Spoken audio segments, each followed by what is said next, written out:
Hello, everyone. My name's Keith, your man of letters, here to bring you knowledge, information, and at the very least, a bit of entertainment. Please subscribe if you're new and you like the content. First and foremost, at the end of this video, I will read the description of the author of this text so that you can get an idea of where she's coming from. So you can skip to the end if you want some context, or you can listen to the words, which are pretty profound and very relevant to today's climate with gender roles and what makes women happy.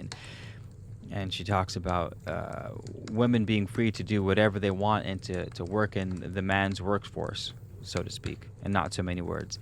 And we see that unfolding today tremendously, in what it means to be a man, what it means to be a woman, what makes woman happy, and woman being able to do whatever the F she wants without being judged, etc., etc. It's a fascinating read, so I'd love to hear what you guys think about it, how it relates to you, women in particular. I would love to hear you guys' feedback. I love conversations of what makes women happy. You know what I mean? That is the age-old question as a man, or at least it should be, what makes my woman happy. So I would love to hear your thoughts on this. And like I said, at the end of this, we will get into her context for where this woman comes from. But thank you guys so much, and I hope you enjoy the show. Please subscribe if you enjoyed the content, if you're new, and if you're one of our subscribers. Sorry I haven't been posting too much lately. We've just been doing the human thing. You know how it is. I love you guys. Thank you for the support. Thank you for still being here. I love you guys. I'll see you soon. The Tragedy of Women's Emancipation. Emma Goldman, 1906. I begin my article with an admission. Regardless of all political and economic theories treating of the fundamental differences between the various groups within the human race, regardless of class and race distinctions, regardless of all artificial boundary lines between women's rights and man's rights, I hold that there is a point where these differentiations may meet and grow into one perfect whole. With this, I do not mean to propose a peace treaty. The general social antagonism which has taken a hold of our entire public life today, brought about through the force of opposing and contradictory interests, will crumble to pieces when the reorganization of our social life based upon the principle of economic justice shall have become a reality. Peace and harmony between the sexes and individuals does not necessarily depend on a superficial equalization of human beings, nor does it call for the elimination of individual traits or peculiarities. The problem that confronts us today, and which the nearest future is to solve, is how to be oneself, and yet in oneness with others, to feel deeply with all human beings and still retain one's own innate qualities. This seems to me the basis upon which the mass and the individual, the true democrats and the true individuality, man and woman, can meet without antagonism and opposition. The motto should not be forgive one another. It should be understand one another. The oft-quoted sentence of Madame de Staël, to understand everything means to forgive everything, has never particularly appealed to me. It has the odor of the confessional. To forgive one's fellow being conveys the idea of pharisaical superiority. To understand one's fellow being suffices. This admission partly represents the fundamental aspect of my views on the emancipation of woman and its effect upon the entire sex. Emancipation should make it possible for her to be human in the truest sense.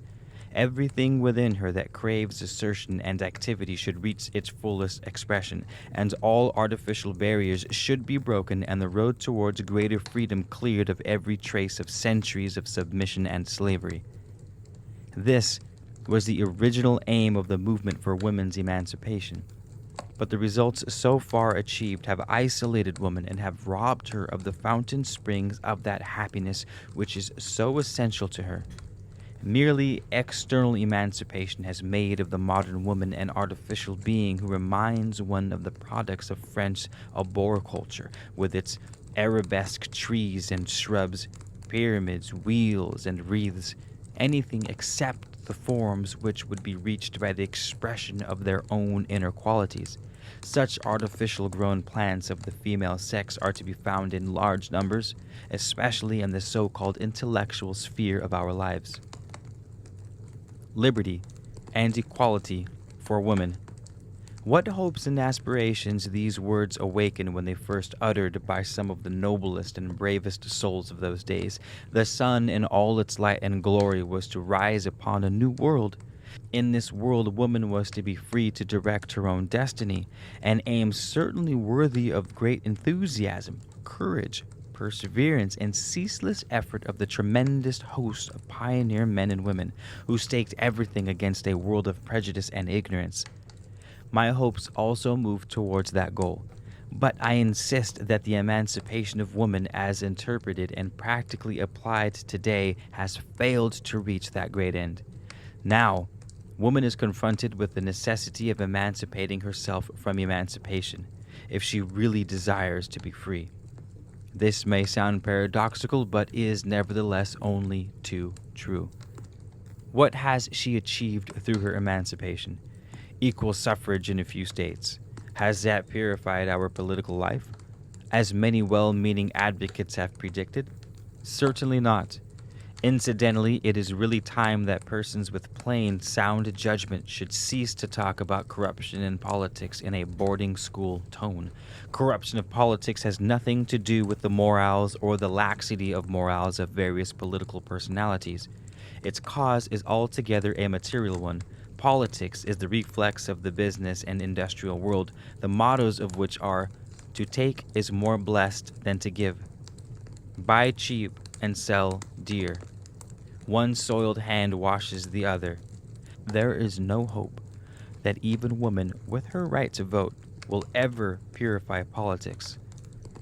Emancipation has brought woman economic equality with man. That is, she can choose her own profession and trade, but as her past and present physical training have not equipped her with the necessary strength to compete with man, she is often compelled to exhaust all her energy, use up her vitality, and strain every nerve in order to reach the market value. Very few ever succeed, for it is a fact that women doctors, lawyers, architects, and engineers are neither met with the same confidence, nor do they receive the same remuneration. And those that do not reach that enticing equality generally do so at the expense of their physical and psychical well-being. As to the great mass of working girls and women, how much independence is gained if the narrowness and lack of freedom of the home is exchanged for the narrowness and lack of freedom of the factory, sweatshop, department store, or office? In addition, is the burden which is laid on many women of looking after a home, sweet home, cold, dreary, disorderly, uninviting after a day's hard work. Glorious independence! No wonder that hundreds of girls are so willing to accept the first offer of marriage, sick and tired of their independence behind the counter or at the sewing or typewriting machine. They are just as ready to marry as girls of middle-class people who long to throw off the yoke of parental dependence. A so-called independence which leads only to earning the merest subsistence is not so enticing, not so ideal that one can expect woman to sacrifice everything for it. Our highly praised independence is, after all, but a slow process of dulling and stifling woman's nature, her love instinct and her mother instinct.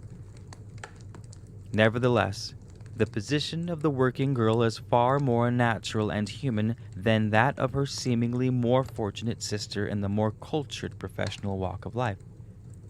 Teachers, physicians, lawyers, engineers, etc., who have to make a dignified, straightened, and proper appearance while the inner life is growing empty and dead.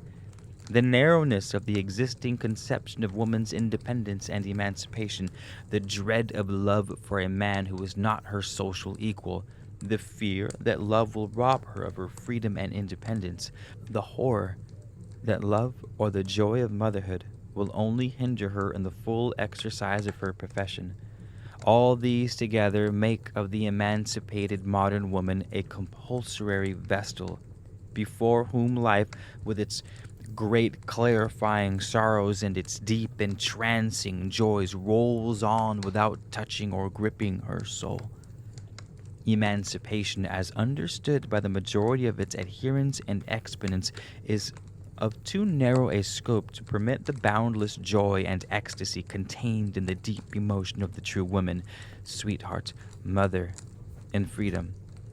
The tragic fate of the self-supporting or economically free woman does not consist of too many, but of too few experiences. True, she surpasses her sister of past generations in knowledge of the world and human nature, and it is because of that that she feels deeply the lack of life's essence, which alone can enrich the human soul and without which the majority of women have become mere professional automatons. That such a state of affairs was bound to come was foreseen by those who realized that in the domain of ethics, there still remained many decaying ruins of the time of the undisputed superiority of man, ruins that are still considered useful. And which is more important, a goodly number of the emancipated are unable to get along without them.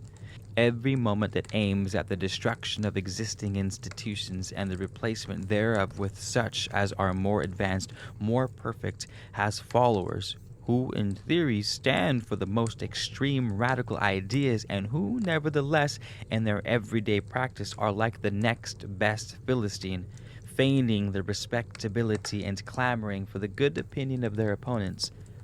There are, for example, socialists and even anarchists who stand for the idea that property is robbery, yet who will grow indignant if anyone owe them the value of a half-dozen pins. The same Philistine can be found in the movement of women's emancipation. Yellow journalists and milk and water literatures have painted pictures of the emancipated woman that make the hair of the good citizen and his dull companion stand up on end. Every member of the women's rights movement was pictured as a George Sand in her absolute disregard of morality. Nothing was sacred to her. She had no respect for the ideal relation between man and woman. In short, emancipation stood only for a reckless life of lust and sin, regardless of society, of religion, and of morality. The exponents of women's rights were highly indignant at such a misrepresentation, and, lacking in humor, they exerted all their energy to prove that they were not at all as bad as they were painted, but the very reverse.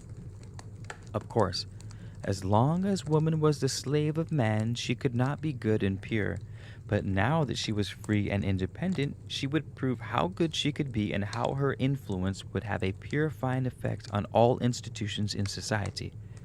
True, the movement for women's rights has broken many old fetters, but it has also established new ones. The great movement of true emancipation has not met with a great race of women. They could look liberty in the face. Their narrow, puritanical vision banished man as a disturber and doubtful character out of their emotional life. Man was not to be tolerated at any price, except perhaps as the father of a child, since a child could not very well come to life without a father. Fortunately, the most rigid Puritanism never will be strong enough to kill the innate craving for motherhood. But woman's freedom is closely allied to man's freedom, and many of my so-called emancipated sisters seem to overlook the fact that a child born in freedom needs the devotion and love of each human being about him, man as well as woman. Unfortunately, it is this narrow conception of human relations that has brought about a great tragedy in the lives of the modern man and woman. About 15 years ago appeared a work from the pen of the brilliant Norwegian writer Laura Marholm called Woman, a Character Study.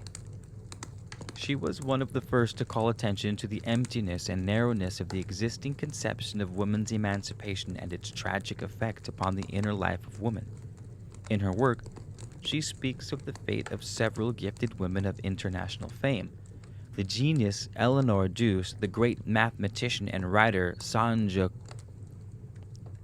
Kovlekskaya, the artist and the poet nature Marie Bajkerzev, who died so young, Through each description of the lives of these women of such extraordinary mentality runs a marked trail of unsatisfied craving for a full, rounded, complete, and beautiful life, and the unrest and loneliness resulting from the lack of it.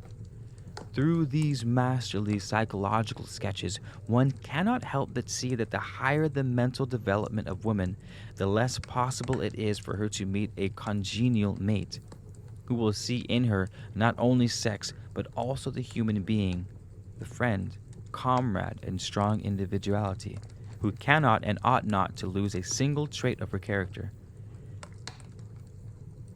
The average man, with his self-sufficiency, his ridiculously superior airs of patronage towards the female sex, is an impossibility for woman, as depicted in the character study by Laura Mulham. Equally impossible for her is the man who can see in her nothing more than her mentality and genius, and who fails to awaken her woman nature. A rich intellect and a fine soul are usually considered necessary attributes of a deep and beautiful personality. In the case of the modern woman, these attributes serve as a hindrance to the complete assertion of her being. For over 100 years, the old form of marriage based on the Bible, till death do us part, has been denounced as an institution that stands for the sovereignty of the man over the woman, of her complete submission to his whims and commands, and the absolute dependence upon his name and support. Time and time again it has been conclusively proven that the old matrimonial relation restricted woman to the function of man's servant and the bearer of his children. And yet we find many emancipated women who prefer marriage with all its deficiencies to the narrowness of an unmarried life, narrow and unendurable because of the chains of moral and social prejudice that cramp and bind her nature. The cause of such inconsistency on the part of many advanced women is to be found in the fact that they never truly understand the meaning of emancipation. They thought that all that was needed was independence from external tyrannies, the internal tyrants far more harmful to life and growth, such as ethical and social conventions, were left to take care of themselves, and they have taken care of themselves. They seem to get along beautifully in the heads and hearts of the most active exponents of women's emancipation, as in the heads and hearts of our grandmothers. These internal tyrants, whether they be in the form of public opinion, or what will mother say, or brother, father, aunt, relative, or any sort, what will Mrs. Grundy, Mr. Comstock, the employer, the Board of Education say, and all these busybodies, moral detectives, jailers of the human spirit, what will they say? Until woman has learned to defy them all, to stand firmly on her own ground, and to insist upon her own unrestricted freedom to listen to the voice of her nature, whether it call for life's greatest treasure, love for a man, or her most glorious privilege, the right to give birth to a child, she cannot call herself emancipated. How many emancipated women are brave enough to acknowledge that the voice of love is calling, wildly beating against their breasts, demanding to be heard, to be satisfied? The French novelist Jean Rybak, in one of his novels, New Beauty, attempts to picture the ideal, beautiful, emancipated woman. This ideal is embodied in a young girl, a physician. She talks very clearly and wisely of how to feed infants. She is kind and administers medicines free to poor mothers. She converses with a young man of her acquaintance about the sanitary conditions of fortune and how various bacilli and germs shall be exterminated by the use of stone walls and floors, and the doing away of rugs and hangings. She is, of course, very plainly and practically dressed, mostly in black. The young man, who at their first meeting was overawed by the wisdom of this emancipated friend, gradually learns to understand her, and recognizes one fine day that he indeed loves her. They are young, and she is kind and beautiful, and though always in rigid attire, her appearance is softened by spotlessly clean white collar and cuffs. One would expect that he would tell her of his love, but he is not one to commit romantic absurdities. Poetry and the enthusiasm of love cover their blushing faces before the pure beauty of the lady. He silences the voice of his nature and remains correct. She too is always exact, always rational, always well behaved. I fear if they had formed a union, the young man would have risked freezing to death. I must confess that I can see nothing beautiful in this new beauty, who is as cold as the stone walls and floors she dreams of. Rather, I have the love songs of romantic ages, rather Don Juan and Madame Venus, rather an elopement by ladder and rope on a moonlit night, followed by a father's curse, mother's moans, and the moral comments of neighbors, than correctness and propriety measured by yardsticks. If love does not know how to give and take without restriction, it is not love, but a transaction that never fails to lay stress on a plus and a minus. The greatest shortcoming of the emancipation of the present day lies in its artificial stiffness and its narrow respectabilities, which produce an emptiness in woman's soul that will not let her drink from the fountain of life. I once remarked that there seemed to be a deeper relationship between the old-fashioned mother and hostess, ever on the alert for the happiness of her little ones and the comfort of those she loved, and the truly new woman, than between the latter and her average emancipated sister. The disciples of emancipation, pure and simple, declared me heathen, merely fit for the stake. Their blind zeal did not let them see that my comparison between the old and the new was merely to prove that a goodly number of our grandmothers had no more blood in their veins, far more humor and wit, and certainly a greater amount of naturalness, kind-heartedness, and simplicity than the majority of our emancipated professional women who fill our colleges, halls of learning, and various offices. This does not mean a wish to return to the past, nor does it condemn a woman to be her old sphere, the kitchen and the nursery. Salvation lies in an energetic march onward towards a brighter and clearer future. We are in need of unhampered growth out of old traditions and habits. The movement of women's emancipation has so far made but the first step in that direction. It is to be hoped that it will gather strength to make another. The right to vote, equal rights are all very good demands, but true emancipation begins neither at the polls nor in the courts. It begins in woman's soul. History tells us that every oppressed class gained its true liberation from its masters through its own efforts. It is necessary that woman learn that lesson, that she realize that her freedom will reach as far as her power to achieve her freedom reaches. It is therefore far more important for her to begin with her inner regeneration, to cut loose from the weight of prejudices, traditions, and customs. The demand for various equal rights in every vocation in life is just and fair. But, after all, the most vital right is the right to love and be loved.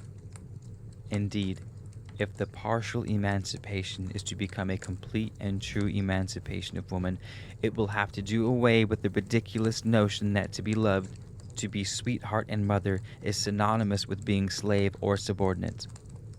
It will have to do away with the absurd notion of the dualism of sexes, or that man and woman represent two antagonistic worlds. Pettiness separates. Breadth unites. Let us be broad and big. Let us not overlook vital things because of the bulk of trifles confronting us. A true conception of the relation of the sexes will not admit of conqueror and conquered. It knows of but one great thing: to give of one's self boundlessly in order to find oneself richer, deeper, and better. That alone can fill the emptiness and replace the tragedy of woman's emancipation with joy. Limitless joy. And what do you wanna? Very peculiar, don't you think? Hey, if you made it to the end, please subscribe to the channel and support us. Oh my god, we gotta grow this channel. I know I haven't been consistent with the uploads this past year, but God, your subscribes and likes and shares of this content and commenting, in-depth comments to get good conversations going in the comment section will give me so much motivation to post regularly. I hate to admit that I do need you guys' help and motivation. I love doing this, and I love making people happy, and I love the community we've created, and it breaks my heart that I haven't been consistent because I do miss you guys. Anywho, if you're new, subscribe. If you're old, share, comment, like, you know the deal. I'm going to read the biography of Emma Goldman so you have some context. Emma Goldman, 1869 to 1940, was a Russian-born anarchist, political activist, and writer. She played a pivotal role in the development of anarchist political philosophy in North America and Europe in the first half of the 20th century. Born in Lithuania, which was at the time within the Russian Empire, to Orthodox Lithuanian Jewish family interested, attracted to anarchism after the Chicago Haymarket Affair, became a writer and renowned lecturer on anarchist philosophy, women's rights, and social issues, attracting crowds of thousands. She and anarchist writer Alexander Berkman, her lover and lifelong friend, planned to assassinate industrialist and financier Henry Clay Frick as an act of propaganda of the deed. Frick survived the attempt on his life in 1892, and Berkman was sentenced to 22 years in prison. Goldman was imprisoned several times in the years that followed for inciting to riots and illegally distributing information about birth control. In 1906, Goldman founded the anarchist journal Mother Earth. In 1917, she was sentenced 2 years in jail for conspiring to induce persons not to register for the newly instated draft. After their release from prison, they were arrested along with 248 others in the so-called Palmer Raids during the first Red Scare and deported to Russia in 1919. Initially supportive of that country's October Revolution that brought the Bolsheviks to power, Goldman changed her opinion in the wake of the Kronstadt Rebellion. She denounced the Soviet Union for its violent repression of independent voices. She left the Soviet Union and in 1923 published a book about her experiences, My Disillusionment in Russia. While living in England, Canada, and France, she wrote an autobiography called Living My Life. It was published in 2 volumes. After the outbreak of the Spanish Civil War, traveled to Spain to support the anarchist revolution there. Gangster. It reminds me of what's that movie called that takes place during the Spanish Civil War? Pan's Labyrinth. So she went to Spain during the times of Pan's Labyrinth. Shout out Pans. Shout out Guillermo del Toro. She died in Toronto, Canada, aged 70. Ionized as free-thinking rebel woman by admirers. So this is why I wanted to read the outro of this, you guys. Forgive me for some commentary. I know you came here for audiobooks, but commentary is essential in this text, which should add some food for thought for your conversations in the comment section. For the love of God, she's a rebel woman. She literally planned to assassinate a capitalist dude, and failed. And no, she didn't plan it. She attempted. She failed. So she was highly active. She was a self-proclaimed anarchist that started schools and thought and philosophies of anarchy. This woman was a gangster. Yet at the same time wrote this piece. And this piece, if I didn't know any better, would sound a lot like, I don't like the roles of traditional women, or I don't like the roles of the new woman. I like the traditional women. But in reality, what she's saying is, I like whatever the fuck I like. I might have to beep that out. I like whatever I like. We'll go ahead and snap so we can take that cuss word out. I know YouTube gets weird sometimes. She is someone that's saying woman should be able to pursue her heart's desire without comments. And in fact, at times, would rather prefer the comments. You know, she gave that example of the professional doctor that was very reserved and didn't let her emotions get a hold of her. And she fell in love with a man who was equally as reserved and, you know, stoic and in control of his emotions and, you know, the sort of masculine thing. They're both very masculine, very in control, very contained. Right? The masculine is contained. The masculine is puts up strong boundaries and strong walls and doesn't let things cross those walls, which is a good thing sometimes. Obviously, walls are fantastic creations when used correctly. But the idea is, she says, I would prefer. She says that sounds cold. It sounds as cold as the walls that she works in, as cold as the stone floors that she idolizes. She prefers a wedding that's eloped by rope and ladder in the twilight hours. She would rather come home to her father cursing her and her mother crying, sobbing that her daughter, eloped. That's how passionately and recklessly and to the wind she would like to throw existence when it means she's experiencing the full expression of her love. So that's, you know what I mean? So it's interesting that she's got this, to hell with the new roles of women while still being a thought leader in anarchy and independence and civil rights for women. It's just the juxtaposition of the two ideologies is noteworthy, and that's what I wanted to bring to light. So I would love to hear you guys' thoughts and feelings about that. My name's Keith. If you're still here, please again subscribe. Please share your thoughts. I would love to hear what you guys have to say about this. And I'll see you soon. Thanks, you guys. Bye.